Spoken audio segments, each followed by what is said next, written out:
रायगड जिल्ह्यातील आक्षी साखर येथे खाडीमुखात साचलेल्या गाळामुळे मच्छीमारांना भेडसावणाऱ्या अडचणी दूर करण्यासाठी ग्रोयांस बंधारा, जेट्टी बांधकाम आणि नौकानयन मार्गातील गाळ काढण्याचा महत्त्वाकांक्षी प्रकल्प हाती घेण्यात आला आहे।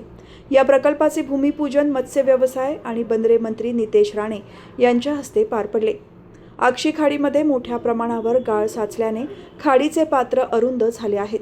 त्यामुळे मच्छीमारांना बोटी बंदरात आणण्यासाठी भरतीची प्रतीक्षा करावी लागते। यामुळे वेळेचे तसेच आर्थिक नुकसान होत होते। या पार्श्वभूमीवर हा प्रकल्प मच्छीमारांसाठी अत्यंत महत्त्वाचा ठरणार असल्याचे मंत्री राणे यांनी सांगितले। यावेळी आमदार महेंद्र दळवी, जिल्हा परिषद अध्यक्ष मंगेश वाकडीकर, सभापती वैकुंठ पाटील, हर्षदा मयेकर यांच्यासह अनेक मान्यवर उपस्थित होते। आक्षी साखर गावातील नागरिकांचा प्रमुख व्यवसाय मासेमारी आणि पर्यटन असून अलिबाग परिसरात सुमारे 1108 मच्छीमारांकडून वार्षिक 8748 टन मत्स्य उत्पादन होते, तर आक्षी साखर येथे 863 मच्छीमारांकडून सुमारे 2297 टन उत्पादन घेतले जाते। या प्रकल्पाला 159.92 कोटी रुपयांची प्रशासकीय मान्यता मिळाली असून 151.78 कोटी रुपयांची तांत्रिक मान्यता देण्यात आली आहे। तसेच पर्यावरणीय मंजुरीही प्राप्त झाली आहे। प्रकल्पांतर्गत एकूण 2235 मीटर लांबीची लाट रोधक भिंत, 2 जेट्टी, गाळ काढण्याचे काम आणि 400 मीटर जोड रस्ता उभारण्यात येणार आहे। यासाठी 127.61 कोटी रुपयांची निविदा मंजूर करण्यात आली असून काम पूर्ण करण्यासाठी 24 महिन्यांची मुदत निश्चित करण्यात आली आहे। हा प्रकल्प पूर्ण झाल्यानंतर खाडीतील गाळ साचण्यावर नियंत्रण मिळेल, नौकानयन मार्ग मोकळा होईल आणि मच्छीमारांना कोणत्याही भरतीवेळी सुरक्षितपणे बोटींची ये-जा करता येईल। तसेच किनारपट्टी संवर्धनासोबत पर्यटनाला चालना मिळून स्थानिक रोजगारात वाढ होण्याची अपेक्षा व्यक्त करण्यात आली। या कार्यक्रमाची सुरुवात दीप प्रज्वलनाने झाली असून मोठ्या संख्येने मच्छीमार आणि नागरिक उपस्थित होते।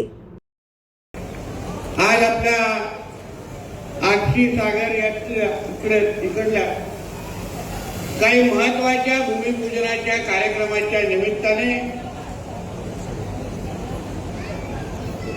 मी इथे उपस्थित आहे। आताच काही वेळा अगोदर सगळ्यात माझ्या सकट अन्य प्रमुख मान्यवरांच्या हस्ते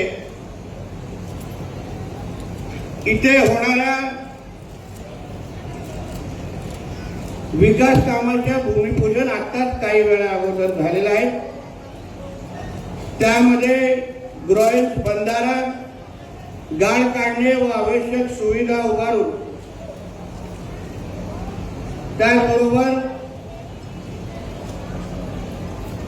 गाळ काढणं, अरुंद झालेल्या नौकेने मार्ग व सुरक्षित बंधारा या सगळ्या कामाचं भूमिपूजन थोड्या वेळ माझ्या हस्ते झालेला आहे असं सर्वप्रथम मी जाहीर करतो।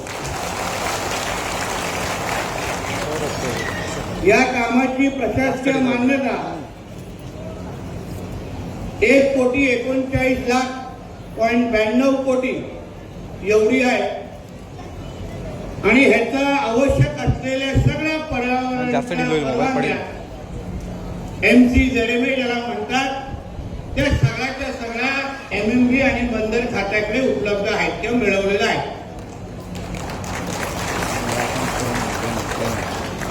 हे काम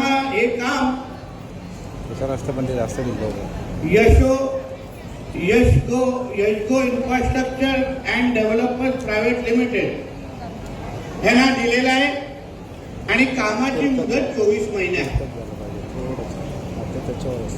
आमचे MMBचे अधिकारी बोलत असताना बोलले की हे काम पूर्ण करण्याचा आम्ही 24 महिन्यामध्ये प्रयत्न करू।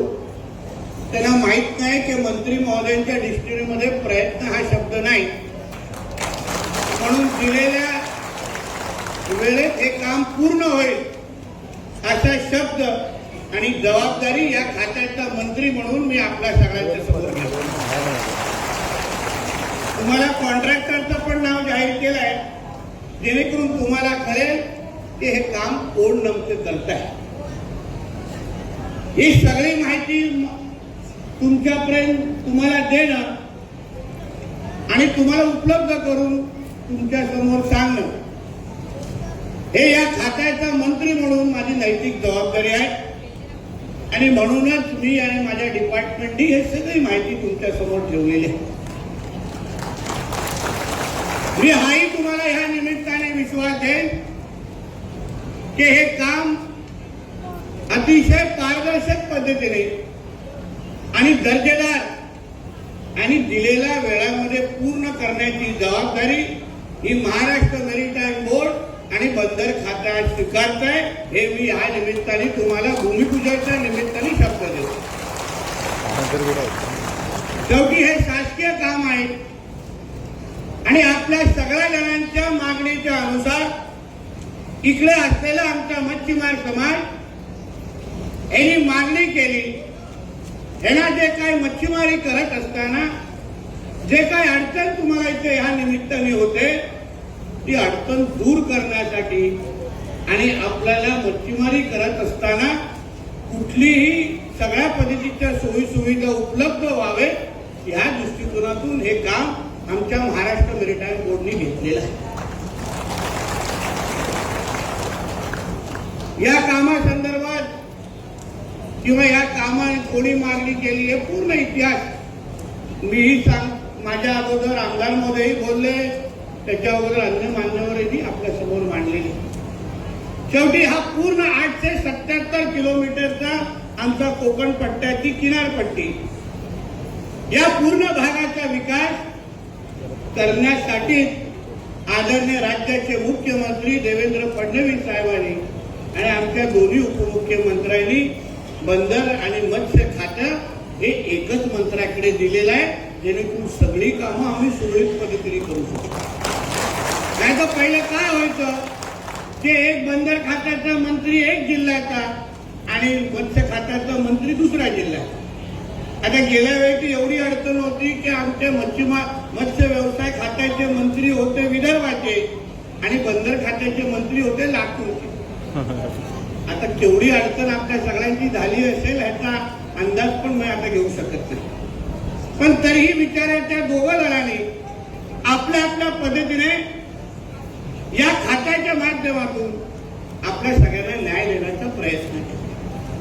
आता 1.5 वर्ष अगोदर जेव्हा मंत्री म्हणून मी या खात्याची जबाबदारी घेतली मी तेव्हा एक भूमिका किंवा माझ्या मनामध्ये ठरवलं की माझ्या कारकिर्दीमध्ये या पूर्ण किनारपट्टीचा विकास ज्या किनारपट्टीच्या मुळे आज या सरकारमध्ये या महायुती सरकारमध्ये सर्वात जास्त लोकप्रतिनिधी महायुती सरकारचे कुठले असतील तर या पूर्ण किनारपट्टी म्हणजे आपल्या कोकण विभागाने दिलेला आहे. म्हणजे एक कुठला तो मला वाटतं चिपळूणचा आमदार सोडला तर प्रत्येक मतदारसंघावर भारतीय जनता पक्ष शिवसेना किंवा राष्ट्रवादी काँग्रेसचे लोकप्रतिनिधी आणि तिथे आमदार आणि खासदार महोदय आहे. आणि म्हणून आमची नैतिक जबाबदारी आहे की आपण जे काय आमच्यावर जबाबदारी सोपवली आहे आपण जो मतदारारूपी आम्हाला आशीर्वाद दिलाय त्या बदले आम्ही सरकार म्हणून आपली जास्त कशी सेवा करू शकतो या दृष्टिकोनातून आम्ही काम